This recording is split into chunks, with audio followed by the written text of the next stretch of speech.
নমস্কার। গল্প পাঠ চ্যানেলের পক্ষ থেকে সকল গল্পপ্রেমী মানুষদের গল্প শোনার অনুরোধ জানিয়ে আজকের গল্প পাঠ করছি। আজকের গল্প সুশীল রায়ের লেখা মধু গাউলি। রোজ বিকেলে স্তব্ধ মালোপাড়া চমকে ওঠে। গলাটা দারুণ কর্কশ, আর তার চেয়েও বেশি নিষ্ঠুর। এতটুকু রস কষ নেই। সেই গলায় সে হাঁকে বেলফুল। চেহারাটাও গলারই অনুপাতে নির্দয়, ফিরি করে বেলফুল। কিন্তু লোকটাকে দেখে মনে হয় একটা আসল কসাই। তার বেশাতি দেখে হাসি পায়। যার ফিরি করার কথা পাঠার হাড়, অন্তত চেহারা আর গলার সঙ্গে যা কিছুটা খাপ খায়, সে কিনা হেঁকে বেড়ায় বেলফুল। হাতে কয়েকটা মালা ঝুলিয়ে, ঝুড়িতে খুচরো ফুল নিয়ে সে হাঁকে। বেলফুলের ঠান্ডা গন্ধটাও ঝাঁঝালো হয়ে ওঠার কথা। সৎস্বর্গের সঙ্গে তাহলে অন্তত কিছুটা সঙ্গতি থাকে। দুপুরের ঘুমটা বিকেলের দিকে পাতলা হয়ে আসে। তখন আধো ঘুম আধো জাগা অবস্থায় ঘুমের আমেজ উপভোগ করি। এমন সময় ওই গলা। একদিন উঠে পড়লাম লাফ দিয়ে। বারান্দায় বেরিয়ে ধমক দেওয়ার মতো করে ডাকলাম, এই এই এদিকে এসো, ইধার আও। লোকটা কাছে এলো। তার হাতের ফুলের দিকে না তাকিয়ে তাকালাম তার মুখের দিকে। রোদের আঁচে মুখের চামড়া ভাজা ভাজা, খোঁচা খোঁচা দাড়িতে মুখের অনেকটা জায়গা ঢাকা। চোখ দুটো রক্ত জবার মতো। চাউনিটাও খুব তেরিয়া। বলল, লেবেন তো লিন। আমিও তেতে গেলাম। বললাম, লেব না, তবে কি তোমার মুখ দেখার জন্য ডেকেছি? উল্টো চাপ দিয়ে বললাম, হাঁ করে তো আমার মুখের দিকে চেয়ে দাঁড়িয়ে আছো, দর বলো। দরাদরি করিয়ে ভাগিয়ে দিলাম লোকটাকে। দর সুবিধেরই, কিন্তু ওকে সুবিধের মনে হলো না। হাঁ কি কেবল রুক্ষ নয়, তার বলার ধরনটাও বড় কাটা কাটা। তার চোখের দিকে চেয়ে বলে দিলাম, এ ফুল পছন্দ হলো না, লাল ফুল কিছু আছে রক্তজবা? আমার ব্যঙ্গটা বুঝে থাকবে। বলল, লাল নেই, হলদে আনতে পারি। সর্ষে ফুল? ওর মেজাজ দেখে চোখে সর্ষে ফুলই দেখলাম আমি। লোকটার গলার স্বর শুনে বিরক্ত হয়েছিলাম। ওর চেহারা দেখেও ওকে পছন্দ হয়নি, কিন্তু মেজাজ দেখে ওর সঙ্গে আলাপ করার লোভ হলো। যার মেজাজ এমন গরম, সে এমন নরম ফুলের বেশাতি করে কেন, তা জানবার আগ্রহ হলো। পরদিন হাঁক শোনার সঙ্গে সঙ্গে লাফ দিয়ে উঠে বাইরে গিয়ে দাঁড়ালাম। ডাকলাম, এই ইধার আও। আমার দিকে একবার তাকালো, কিন্তু ইধার না এসে উধার চলে গেল। বেগতিক দেখে গলার স্বর মোলায়েম করে নিলাম। বললাম, এই শোনো শোনো, এদিকে এসো একবার। ফুলের দরদস্তুর ঠিক করে কয়েকটা বেলকুড়ির মালা কিনলাম। দাম চুকিয়ে দেওয়ার সময় জিজ্ঞেস করলাম, দেশ কোথায়? চিকলি, নাগপুর। এখানে থাকো কোথায়? পবা। সাহেব বাজারের কাছাকাছি থাকি আমি। এখান থেকে পবা অনেকটা দূর, খুব কম করে মাইল 4। বড় বড় মোটা মোটা পাথর বসানো রাস্তা শটান চলে গেছে রেল স্টেশনের দিকে। সেই বড় রাস্তা থেকে সরু রাস্তা বেরিয়ে গেছে দক্ষিণে। এই রাস্তাটার শেষ কোথায় জানিনি, কিন্তু পবা অনেকটা দূরে। এই রাস্তারই ধারে একটা গ্রাম, এটুকু জানি। লোকটা নাকি সেখানে ডেরা বেঁধে আছে অনেক দিন হলো। আগে সে বিক্রি করত আনাজ। সাহেব বাজারের দিকে নাকি আসতো কালে ভদ্রে। সে যেত নওহাটায়, কখনো কখনো বা শিবপুরের হাটে। নিজের যা ক্ষেত ছিল সেই ক্ষেতে সে ফলাতো ফসল, কিন্তু দিন নাকি সমান যায় না। জোদ জমি কিছু হাতছাড়া হয়ে যায়, একা আর পেরে ওঠে না শাকসবজি ফল ফুলুরির তদবির করতে। এখন তাই ছোট এক টুকরো জমিতে বানিয়েছে একটা বাগিচা। জরু না না, সেসব খতম হয়ে গেছে অনেকদিন। এখন সে ফুলের কারবার করে, এতে মেহনত কম। এসব তো আর হাটে বেচা চলে না, শহুরে মানুষেই এসব কেনে। তাই পবা থেকে 4 মাইল রাস্তা হেঁটে সে এসে যায় সাহেব বাজারে, মালোপাড়ায়, রানীবাজারে, ঘোড়ামারায়। সম্বল তার এখন একটা বাগিচা। আর বাধা দিয়ে বললাম, নাম কি কর্তার? মধু, মধু গাউলি। এতক্ষণে মনের কথাটা খুলে বললাম, ফুল ফিরি করার গলা নেই তোমার, তোমার গলাটা বিশ্রী। মধু গাউলি হাসল।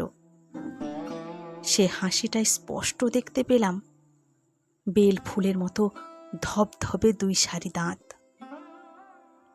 আমি এখানকার আদালতের উকিল, কোর্টে রোজ যাইনি, গিয়ে লাভ নেই, পোষায় না। আদালতে এ কথা বলতে পারিনি, কিন্তু এখানে কথাটা অকপটে বলা চলে। মক্কেল আমার নেই আদপে। টমটম ভাড়া দিয়ে রোজ রোজ যাওয়ার মানে হয় না। যেদিন না যাই সেই দিনটাই লাভ, গাড়ি ভাড়াটা বেঁচে যায়। মালোপাড়ায় মধুর সেই ভয়ঙ্কর গলাটা কিছুদিন থেকে আর শোনা যায় না। আমার কথাটা তাহলে হয়তো সে বুঝেছে। প্রায় রোজই আমাকে সে কিছু খুচরো ফুল আর 2-1টা মালা দিয়ে যায়। হাঁক দেয় না, বারান্দায় উঠে জানালা দিয়ে ভিতরে উঁকি দিয়ে বলে, আছেন নাকি? দরজা খুলে ওর হাত থেকে মালা নিয়ে নিঃশব্দেই দাম চুকিয়ে দিই। একদিন দুর্ভাবনায় যে না পড়ি এমন নয়, বাড়িতে শুয়ে থাকি হয়তো টমটম ভাড়ার পয়সা বাঁচাবার জন্য, হয়তো কোনোদিন নগদ পয়সাও থাকে না, কিন্তু মধুর জন্য কিছু পয়সা মজুদ রাখতেই হয়। ঘরে শুয়ে সাশ্রয় করার মতলব বানচাল হয়ে গেল। গাড়ি ভাড়ার পয়সাটা মধু এসে রোজ নিয়ে যায়। ফুলের বিলাসিতা করতে গিয়ে আখেরের কথা ভাবি আর শঙ্কিত হয়ে উঠি। এইভাবেই যদি গড়িয়ে গড়িয়ে জীবন কাটিয়ে দিই, তাহলে জীবনে দানা বাঁধবে কি করে? ফুলের বিলাস পরিহার করে কাছারিটা রোজ একবার ছুঁয়ে আসাই দরকার। আজকে সাশ্রয় করতে গেলে আগামীকাল নিরাশ্রয় হয়ে পড়তে যে হয়, এ কথা তো জানাই। তাই ছেঁড়া শার্টের ওপর আলপাকার চকচকে কালো কোট চাপিয়ে বোঁটার ডগায় চুন নিয়ে পান চিবোতে চিবোতে বেরিয়ে পড়লাম। নিজের ভবিষ্যৎ গড়ে তুলবার আগ্রহ আমার মধ্যে তাহলে এসেছে। নিজেকে এইভাবে বুঝ দিলাম বটে, কিন্তু আসলে এই যে মধু গাউলির হাত থেকে ত্রাণ পাওয়ার জন্য পলায়ন, তা আমি নিজেও বুঝতে পারলাম। জানিনি লোকটা এসে এর মধ্যে ঘুরে গিয়েছে কিনা, কিন্তু একদিন সন্ধ্যের দিকে আদালত থেকে ফিরে এসে দেখি জানালার পাশে চেয়ারে 2টি মালা পড়ে আছে। এই যে মধুর কাণ্ড তাতে সন্দেহ নেই, কিন্তু লোকটার সঙ্গে দেখা না করে তাকে দাম দেওয়া যায় কি করে তাই ভাবছিলাম। কথায় বলে, লেগে থাকলে মেগে খায় না। নিয়মিতভাবে দিন কয়েক কোর্টে হাজিরা দেওয়ার কিছু প্রাপ্তিযোগ ঘটে গেল। টাকা পাওয়া মাত্র মেজাজ দরাজ রকম হয়ে গেল। একটা টমটম ভাড়া করে ছুটলাম পবার দিকে। মধু ও ছিল মাত্র। এই সুযোগে শহরের আশপাশটা দেখে আসাই অবশ্য আসল উদ্দেশ্য। রাস্তার পাথরে আর টমটমের লোহা লাগানো চাকার শব্দ হচ্ছে ঘর ঘর করে। চাবুকের লাঠি ঘুরন্ত চাকার সঙ্গে বাজিয়ে বাজিয়ে ঘোড়াকে উৎসাহ দিচ্ছে গাড়োয়ান। মাঝে মাঝে নিজের মনেই ফুর্তিতে হেঁকে উঠেছে, চলে গাড়ি পবা 9-8টা। দুহাতে রাশ টেনে ধরে গাড়োয়ান বলল, পবাই যাবেন? পবাই যাবেন কোথায় বাবু? বললাম, কোথাও না, বেড়াতে বেরিয়েছি, তোর গাড়িতেই ফিরে আসব। পবার সকলকেই বুঝি চিনিস? তা চিনি বই কি, কটটুকুন বা গাঁ, আর কটাই বা মানুষ। বলে ফেললাম, মধুকে চিনিস? মধু গাউলি? ঘোড়ার পিঠে চাবুক কষে সে উত্তর দিল, সেই ডাকুটা যে ফুল বেচে? ঠিক ধরেছিস, তার ওখানে নিয়ে চল। গাড়োয়ান বলল, সে আমাকে দূর থেকে তার বাড়িটা দেখিয়ে দিয়ে তফাতে অপেক্ষা করবে। তা কেন রে? ও যে ডাকু, কে না ডরায়? কেন, খুনটুন করেছে নাকি? গাড়োয়ান বলল, করেনি, কিন্তু করতে কতক্ষণ। ধরমদাসকে শাসিয়ে দিয়েছে। ঝুঁকে বসে বললাম, কি জন্য, কি হয়েছে? এক খুবসুরত মেয়ে আছে ওর, উফ কি রূপ, পবার রানী সে। তাকে ধরমদাস শাদি করতে চায়। এ তো বাবু সবাই জানে, আপনি শোনেননি বুঝি? শুনিনি বলে আক্ষেপই হলো। আগে শোনা থাকলে মধুর কাছ থেকে সব গল্পই এতদিনে জানা হয়ে যেত। যাই হোক, গাড়ি দূরে দাঁড়িয়ে থাকলো। মাঠ পার হয়ে আমি মধুর ডেরার পিছনে গিয়ে দাঁড়ালাম। খড়ে ছাওয়া ছোট্ট একটা ঘর। ঘরের একদিকে বেড়া দেওয়া একটা বাগান। ডাকলাম, মধু, মধু গাউলি বাড়ি আছো? মধু সাড়া দিল ভিতর থেকে। বেড়ার পাশ দিয়ে উঁকি দিল একটা মুখ। আমি তৈরি ছিলাম না, চমকে উঠলাম।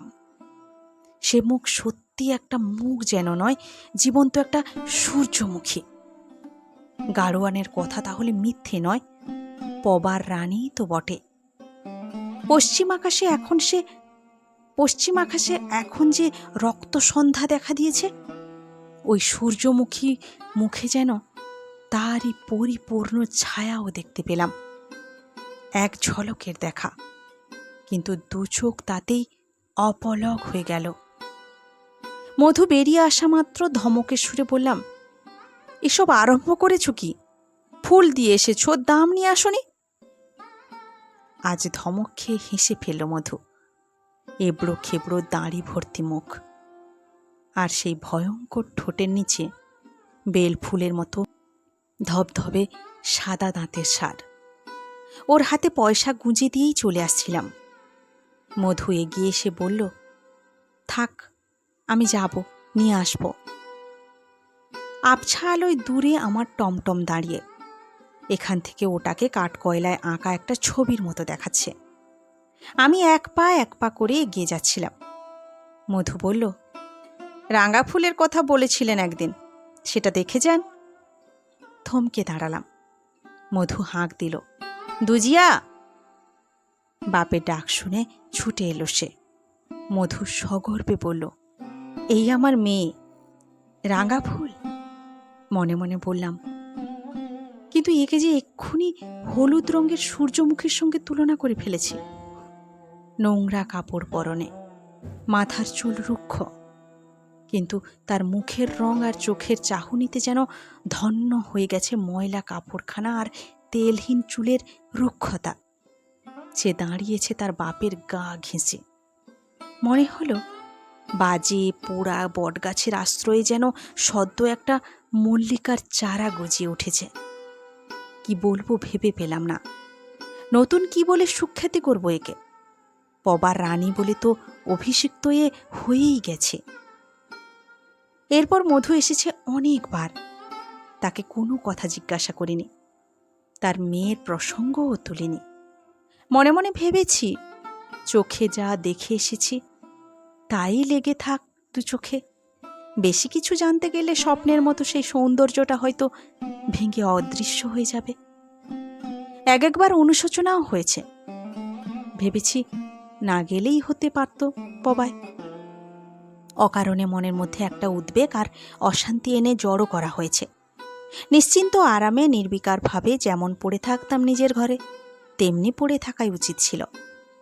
আখেরের কথা ভাবতে গিয়ে এই অশান্তির দায়ে তাহলে পড়তে হতো না।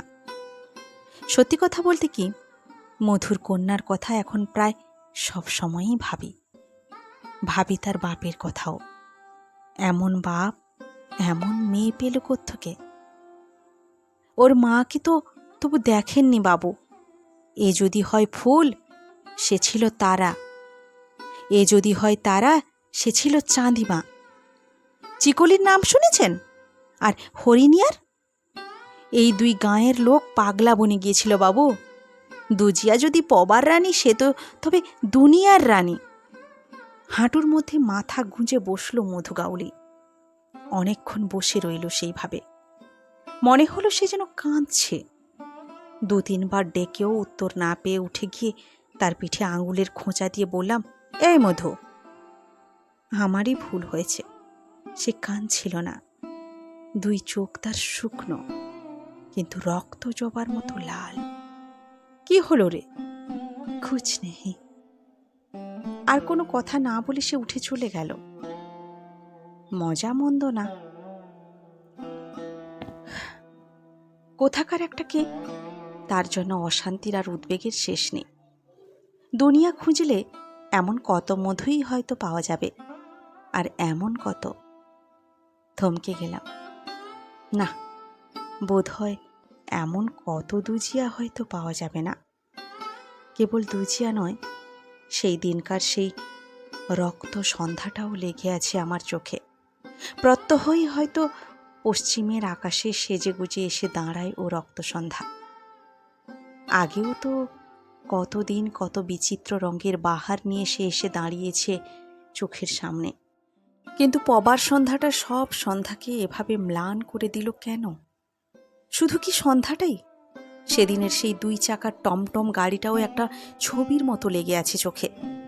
পবার পথে আবার একদিন সফরে বের হতে ইচ্ছে করে, কিন্তু মনে জোর পাইনি। আমি ছাড়া যার কথা সবাই জানে, সেই জানাজানির মধ্যে জড়িয়ে পড়ার সংকোচে জড়সড় হয়ে উঠি।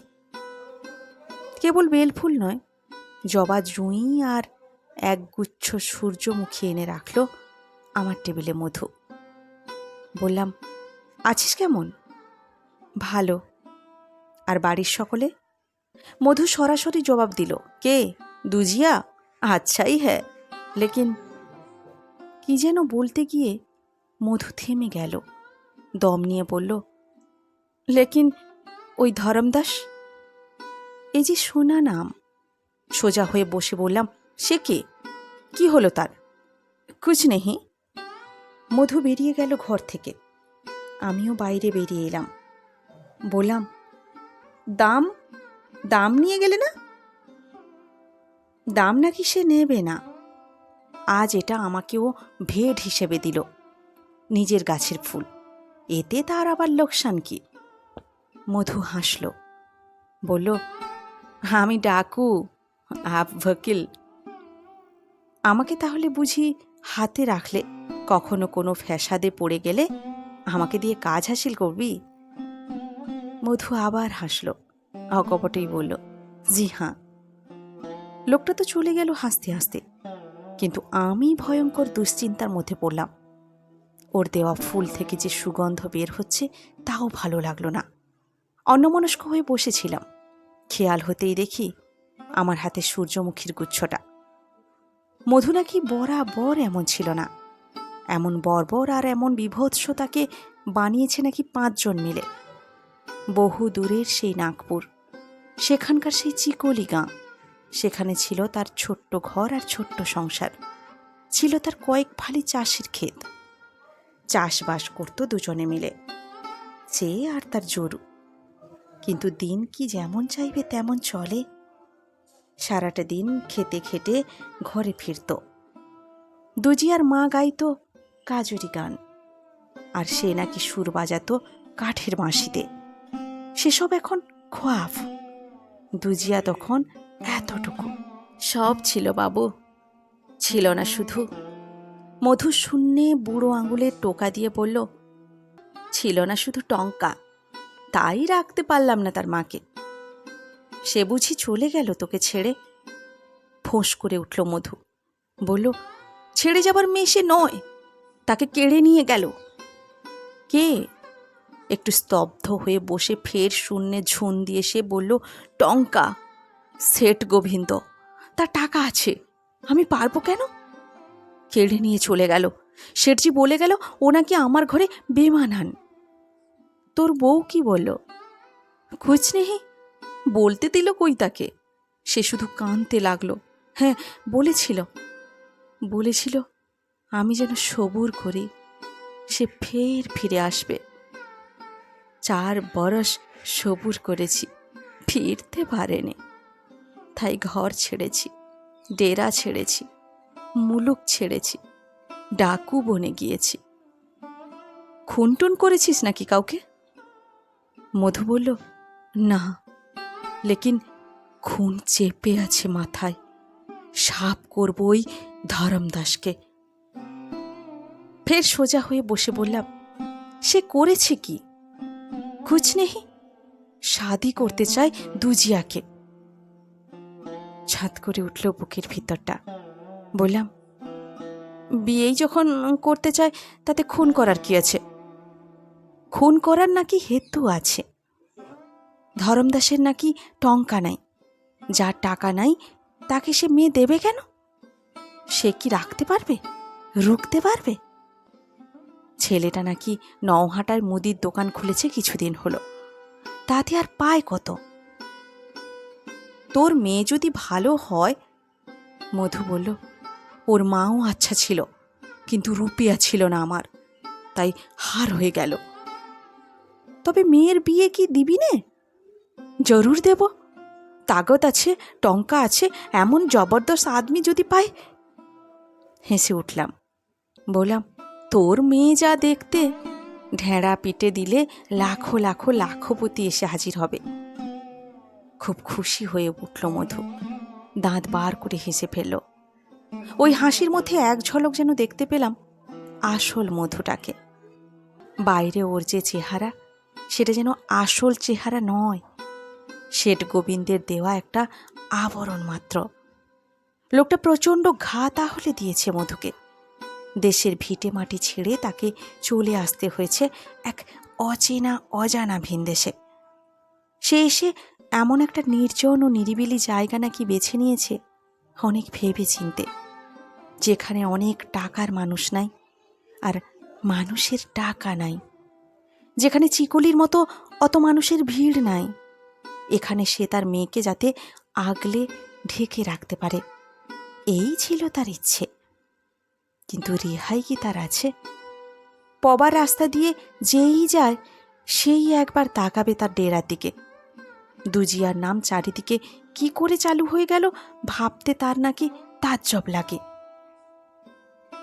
সত্যি, দুজিয়ার নাম চালু হয়ে গেছে চারিদিকে। আজকাল সাহেব বাজারেও মেয়েটার রূপের সুখ্যাতি শুনছি। যারা বেশি উৎসাহী তারা নাকি টমটম চেপে পাখি শিকারের ওছিলা করে পবার মাঠে আর বনে বাদারে ঘুরে বেড়ায়। মধুগাউলির নামও ছড়াচ্ছে ক্রমশ। তার মেয়ের কাছে ভিটে কাকপক্ষীও যাতে না আসে, তার জন্য সে নাকি হুঁশিয়ার। সে নাকি উগ্র আর রুক্ষ মূর্তি ধারণ করে ঘুরে বেড়ায় চারধারে। যতই সে তার এই মূর্তি দেখিয়ে বেড়ায়, ততই তার নাম ডাকু চালু হয়। কিন্তু বাবু, আমি কি ডাকু? ডাকু হলে কবে সাপ করে দিতাম ওই ধরমদাসকে। ধরমদাস নাকি খুব জ্বালাতন আরম্ভ করেছে আজকাল। একটু ফাঁক পেলেই এসে বাগিচার আড়ালে দাঁড়িয়ে ইশারা করে দুজিয়াকে। তেড়ে যায় নাকি মধু। ধরমদাস ঊর্ধ্বশ্বাসে ছুটে অমনি হাওয়া হয়ে যায় নাকি নওহাটার পথে।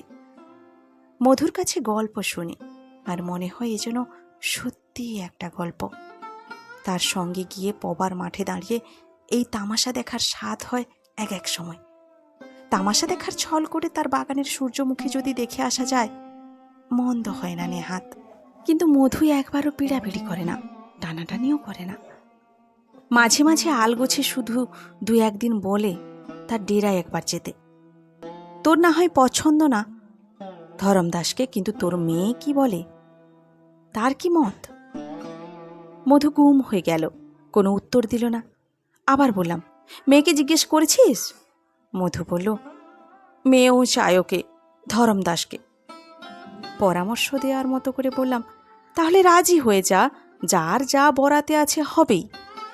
শক্ত হয়ে বসে মধু বলল, হয় না।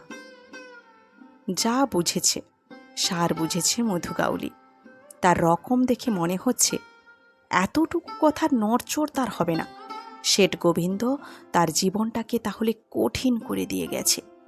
তার নিজের কথা ভেবে না, দুজিয়ার মায়ের কথা ভেবে সে এমন নির্মম হয়েছে, বোঝা যায়।